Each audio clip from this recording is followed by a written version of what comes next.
Je vais avancer en disant que le salut, tout comme la délivrance et la guérison, sont des manifestations de l'amour de Dieu et aussi de la compassion de Dieu envers son peuple. Le salut, dans son ensemble, avec la guérison, la délivrance, la restauration, sont des manifestations de l'amour de Dieu. Ce sont des manifestations de la compassion du Seigneur, la compassion de Dieu envers son peuple. C'est parce que Dieu est un Dieu compatissant et qu'il est lent à la colère et aussi riche en bonté. C'est à cause de cela qu'il décide de délivrer son peuple. Et souvent, nous pensons que notre délivrance ou la guérison dépend de ce que nous faisons ou bien de ce que nous ne faisons pas. Bien sûr, tu dois prier, tu dois jeûner, il y a des choses à faire comme nous venons de le prier tout à l'heure. Mais nous devons tout d'abord savoir et comprendre que la délivrance est le fruit de l'amour de Dieu envers nous. La délivrance est le fruit de la miséricorde du Seigneur envers nous. La délivrance est le fruit de la compassion de Dieu envers toi. Si le Seigneur te touche, si le Seigneur te libère des chaînes de Satan, des liens de la mort, des liens de ténèbres qui nous enveloppent souvent, premièrement, c'est à cause de son amour. Et aussi à cause de sa miséricorde. Alors, tu dois les savoir, tu dois les souligner dans ton cœur. Tu dois les savoir. Tu dois méditer par rapport à cela. Parce qu'à un moment donné, on risquera de croire que c'est à cause de ma force humaine. Non, non, d'abord c'est la miséricorde du Seigneur, c'est la compassion de Dieu envers son peuple. Alléluia. Dieu est lié à nous et il est connecté à nous par le sang de Jésus-Christ. Le Seigneur est connecté à nous par les liens du sang de Jésus. Et le sang de Jésus était venu inaugurer une nouvelle alliance. Une nouvelle alliance. Et c'est à cause de cette nouvelle alliance que nous allons retrouver la miséricorde. Tout à l'heure, on verra la signification du mot miséricorde. C'est à cause de cette alliance que finalement le Seigneur de temps en temps descend pour nous toucher et pour nous faire du bien. Alléluia. Le texte que nous venons de lire ici, ce verset veut dire que le salut est venu à Israël parce que le Seigneur s'était souvenu de son alliance avec Abraham. On est en train de parler de la bénédiction d'Abraham ici, de Berek. Je rendrai ton nom grand, je te ferai ceci, ton nom sera innombrable comme les étoiles du ciel. Genèse chapitre 12, on en a parlé, le pasteur Lou va aussi en a parlé, tout ça. Le Seigneur avait promis la bénédiction à Abraham. Mais nous devons comprendre que Abraham, c'est tout un programme. Abraham n'est pas seulement un personnage en l'air dans la Bible, mais Abraham, c'est tout un programme de Dieu pour Israël. Abraham, c'est tout un programme de Dieu pour l'Église que nous sommes. Abraham, c'est tout un programme de Dieu également pour les nations. Parce que le Seigneur a dit finalement, toutes les nations de la terre ne peuvent être bénies que par Abraham. Donc Dieu avait fait alliance avec Abraham. Nous savons ce que c'est qu'une alliance. Une alliance, c'est un pacte, c'est un contrat entre deux parties. You know? Dieu avait fait un pacte avec Abraham. Dieu avait pactisé avec Abraham. Dieu était en alliance avec Abraham en lui disant, je rendrai ton nom grand. Je multiplierai ta postérité. Elle sera nombreuse comme les étoiles du ciel, comme le sable au bord de la mer. Je rendrai ton nom grand. Toutes les familles de la terre seront bénies en toi. Dieu avait fait alliance avec Abraham en lui disant, même à Isaac et à Jacob, qu'un sauveur allait sortir de leurs entrailles. Mais dans le texte ici que nous venons de lire, Zacharie, vous allez vous rappeler, le père de Jean-Baptiste, est en train de bénir le Seigneur de tout le merveille qui lui arrive. Et ici, il est en train de dire qu'il bénissait le Seigneur, qui s'est souvenu de son peuple. Il s'est souvenu des alliances, de l'alliance qu'il avait faite à Abraham. Quand il lui avait promis de lui donner un sauveur, de lui donner un libérateur. Le verset 72 et verset 73 que nous venons de lire ici rappellent les serments qu'il avait fait avec Abraham. C'est ainsi, la Bible dit, c'est ainsi qu'il manifeste sa miséricorde envers nos pères et se souvient de sa sainte alliance. Il dit que c'est ainsi que Dieu s'est souvenu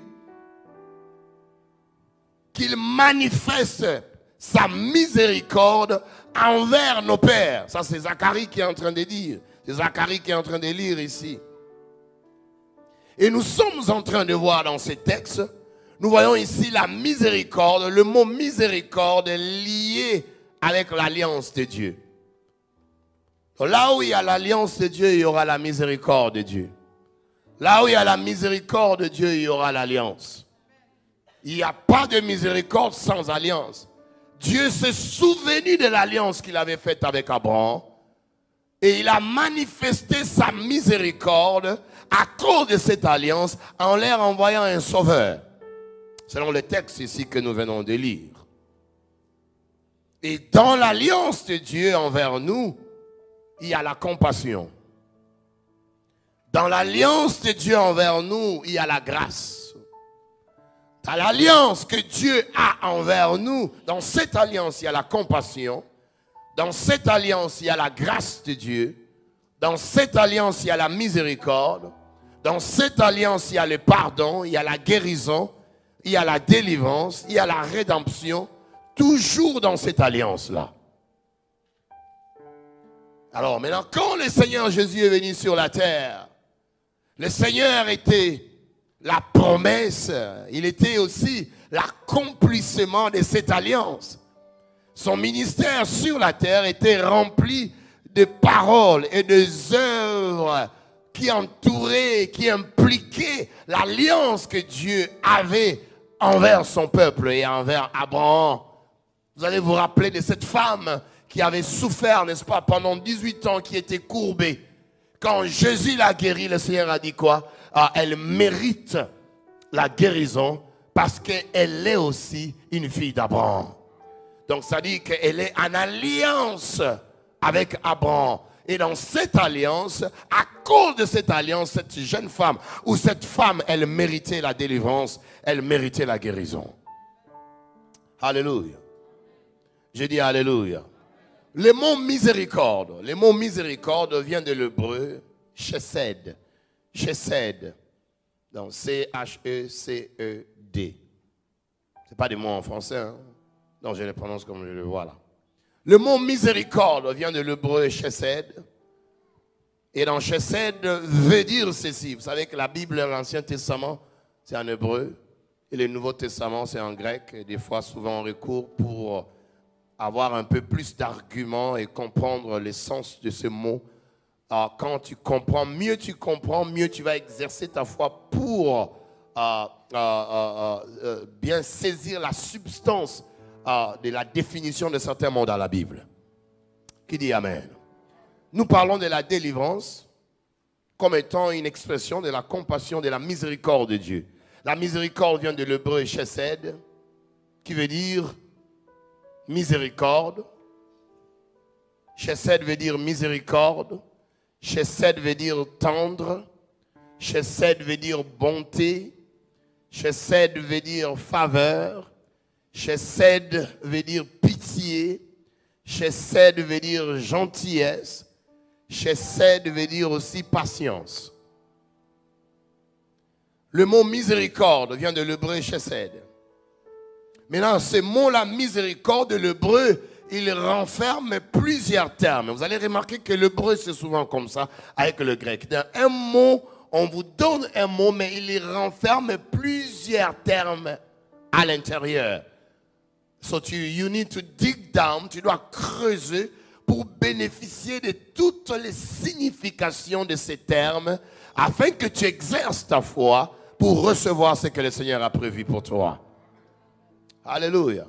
Donc, dans le mot miséricorde, de l'hébreu chesed, dans miséricorde, il y a la tendresse. Dans miséricorde, il y a la bonté. Dans miséricorde, il y a la faveur. C'est une grâce. Dans miséricorde, il y a la pitié. Dans miséricorde, il y a aussi la gentillesse. Il y a la patience.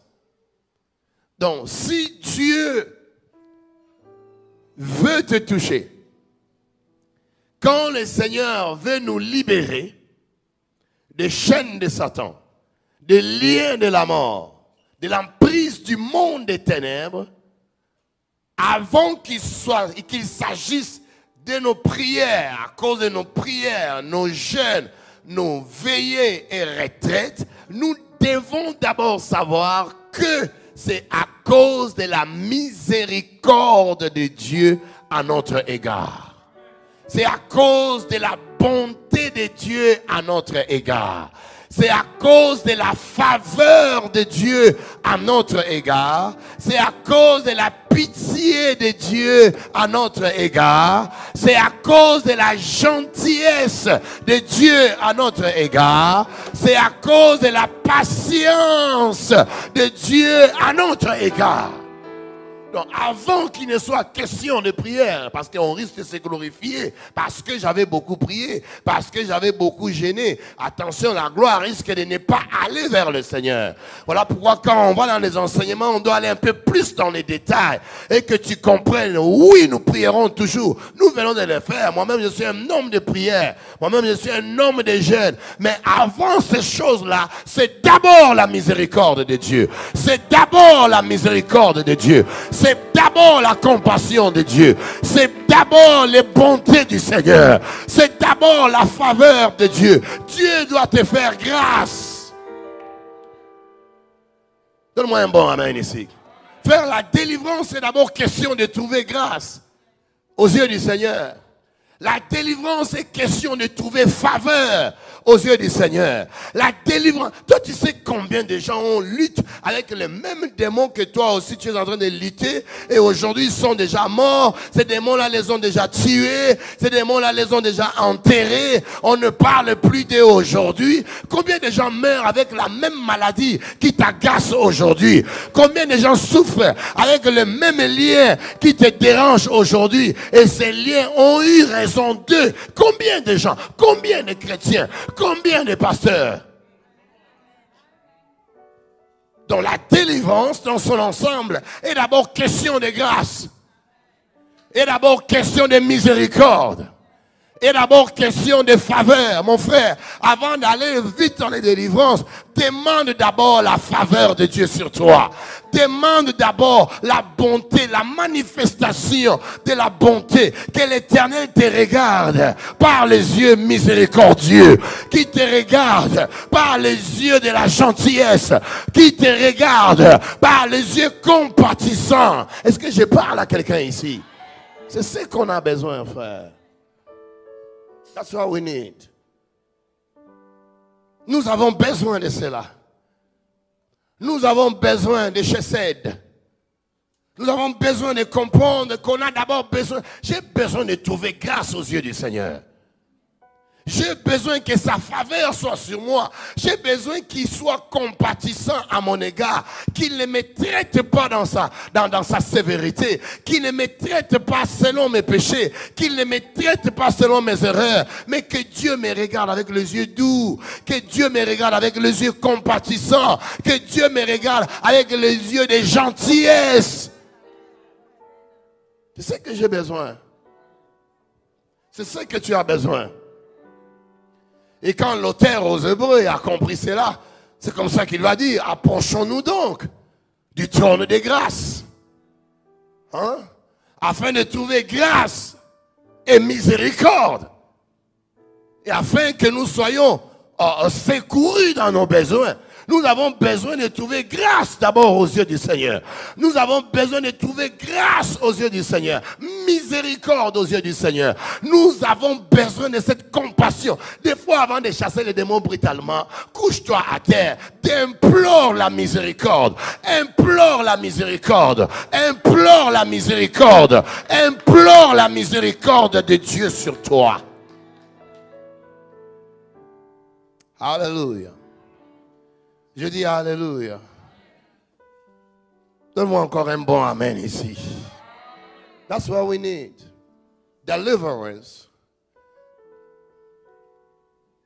It's an expression of the mercies of God upon your life. So the Lord must be merciful towards you. I need the mercy of God. I need it. I need it. Quand tu as la compassion ou tu es conduit par la miséricorde, tu ne vas pas traiter quelqu'un dans ta sévérité. Il y a un mystère là-dedans. Quand tu es bon envers quelqu'un, même si tu vois ses fautes, tu vois ses erreurs, mais tu es bon envers lui, tu es bon envers elle, tu vas vite couvrir ces erreurs-là. J'ai dit, tu vas vite couvrir ces erreurs-là. Mais si quelqu'un ne trouve pas grâce à tes yeux, tu seras sévère envers lui.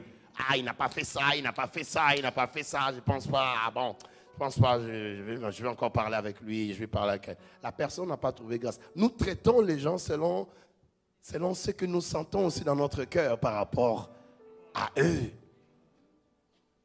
Alléluia. Fais l'expérience, c'est ça. Même les professeurs de l'école, des fois, c'est ça. You know. Tout le monde pose des questions, mais il a un élève, quand il pose des questions, même si la question n'est pas claire, il fait son mieux, il veut tellement aider cette personne-là. Quand tu es conduit par la miséricorde, you know, tu vas couvrir les erreurs d'une personne, tu vas couvrir ses fautes, tu vas couvrir ses faux pas, tu vas couvrir cela. Parce que s'il n'y a pas la miséricorde, frère, même moi et toi, on ne peut pas se tenir devant les diables, hein, on ne peut pas. On ne peut pas.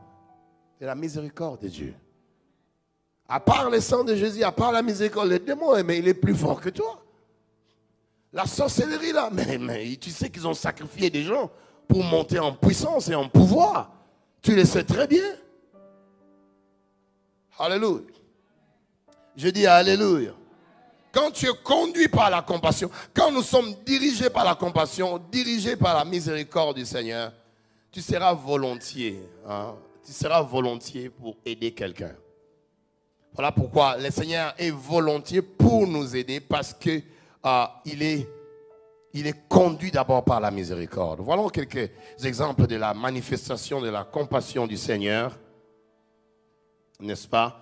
Dans Matthieu chapitre 14, au verset 14, avant qu'on aille un peu plus loin. Matthieu, l'évangile selon Matthieu au chapitre 14.